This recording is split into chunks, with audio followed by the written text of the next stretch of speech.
Школа-интернат имени Валентины Терешковой станет одним из крупнейших образовательных учреждений в городе Ош. Здание школы трехэтажное, рассчитано на 700 учащихся. Дополнительно построено общежитие на 500 мест. На данный момент строительные работы завершены на 90%. В здании размещены 40 учебных кабинетов, спортивный зал, медицинские и санитарные помещения, столовая и большой актовый зал. Основные работы завершены, осталось покрасить подвальные помещения. Я работаю в этом интернате уже 10 лет. Раньше мы испытывали трудности, так как учебный корпус и общежитие были в одном здании. Сейчас мы очень рады, что нам построены новые.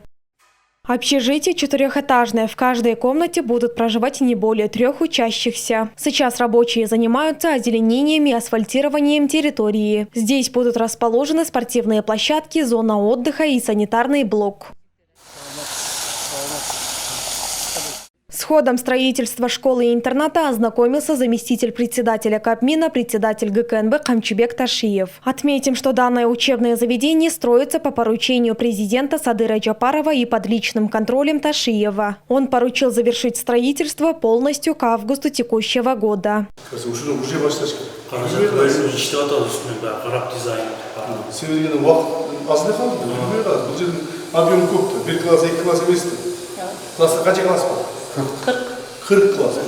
Kırk klas.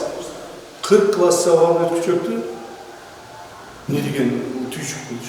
Азыр мебельдері қойылса, анан оформлениеге өтөбүз. После установки мебели перейдем к оформлению кабинетов. Хотелось бы внедрить цифровые панели. Я также попросила обеспечить школу музыкальными инструментами, спортивным инвентарем и качественной аппаратурой для актового зала. Камчибек Ташиев поручил ответственным службам обеспечить школьников единой формой, транспортом и средствами для проведения специализированных занятий. Напомним, на строительство школы из республиканского бюджета выделено 320 миллионов сомов, а на строительство общежития 294 миллиона сомов.